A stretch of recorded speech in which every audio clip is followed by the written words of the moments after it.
biyyaa fi biyyoo abbaatu eeggata jedhan Pirezidaantiin bulchiinsa mootummaa naannoo Oromiyaa obbo Shimallis Abdiisaa ibsa baasaniin addunyaan hariiroo madaalaa uumaa fi uumamaatiif kamti. Uumamni kunneenis asaasaa uumamaatiin seeraa fi sirna isaanii eeggatanii tokko kan biroof hirkoo ta'uun waliin jiraatu. Ulfinni uumamaas madaala kana bifa ta'uun tiksuun ijaarama. Deemsa uumamaa kana kan hubate Oromoon gaarri wayyuu bosonaan miidhagaa, burqaan wayyuu adiyyootti nambifamu, dacheenis wayyuu bishaan keessaa hin dhabamu jechuun afoolaan hojii kunuunsaa fi eegumsa qabeenya uumamaa dhaloota hubachiisa seeraa fi sirnaanis qaceelchaa dhufe.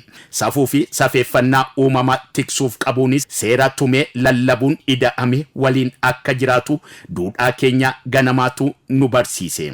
Mootummaan naannoo Oromiyaa safuu fi duudhaa ganamaa itita seera sirna gadaatiin qaceelfamuun qormaata jijjiirama qilleensaa qolachuuf uummata isaa qindeessee tajaajila lammummaatiin waqtii bonaa hojii misooma sululaa fi waqtii gannaa sagantaa ashaaraa magariisaatiin golaa fi golloo Oromiyaa hundatti hojii qabeenya uumamaa mancee deebisuuf hojjetameen injifannoowwan gurguddoo galmaa'aa dhufaniiru. Akkuma abbootiin keenya safuu fi duudhaan nuuf kudhaamanii ergaa jabaa afoolaan nu dabarsanitti arras biyyaa fi biyyoo Abbaatu eeggata isa jedhu jabeessine amanuun hojii mootummaa fi uummata keenya kan guyyaa guyyaa taasifneerra. Uummanni keenyas harkasaa gootummaa aadeffate diriirsee duudhaa isaafis ulfina kenne madaala uumamaa dabee deebisuuf hojii waggoottan torban darbee hojjetameen sululoonni hedduun misoomanii biqiloonni biliyoona hedduunis dhaabamanii kunuunfamaa jiru. Gaarreen duwwaa fi adiyyootti afanii turan bosonaa'anii dachaawwan goganii turanis mirgisanii dacheen Oromiyaa qeegaaddisa ganamaatti deebi'uu eegaleera. Uwwisni bosonan naannoo keenya mancaatii mudateen dhibbentaa 17tti gadi bu'ee ture gara dhibbentaa 29tti ol guddachuu danda'eera. Kabajamtoota uummata naannoo keenya milkaa'inni kun dirree xiiqiitti bobbaatanii injifannoo xiiqii galmeessistanii dafqa keessaniin gaaddisa dhalootaa dhaabuuf murteessuu keessanirraa kan maddedha. Hojiin misooma sululaa hojjetamaa dhufe kun guddummaa Oromoo kan ol kaasee mararfannaa uumamaaf qabnusi kan mul'isedha. Kabajamtoota uummata naannoo keenya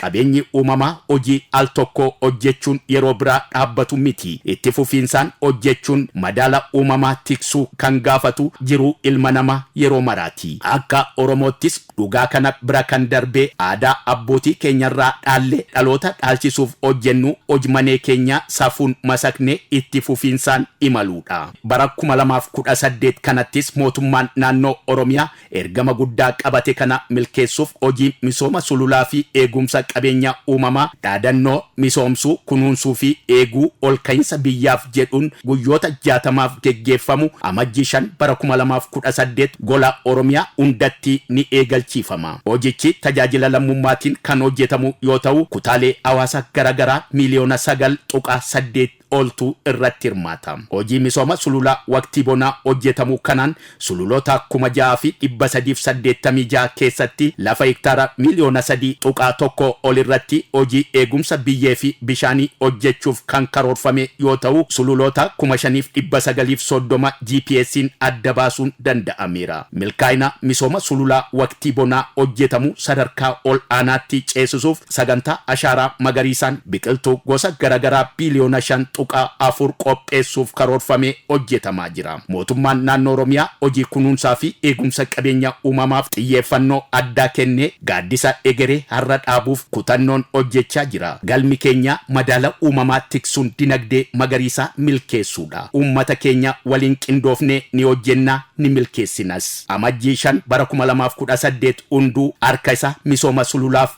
diriirsu biyyaa fi biyyoo keenya waloon eeggannu. Oromiyaa ni ijaarraa, Itoophiyaa ni utumnaa, gaanfa Afrikaa ni tasgabbeessinaa. Waaqayyo nu gargaara. Shimallis Abdiisaa, Pirezidaantii bulchiinsa mootummaa naannoo Oromiyaa amajjii bara 2018 Finfinnee.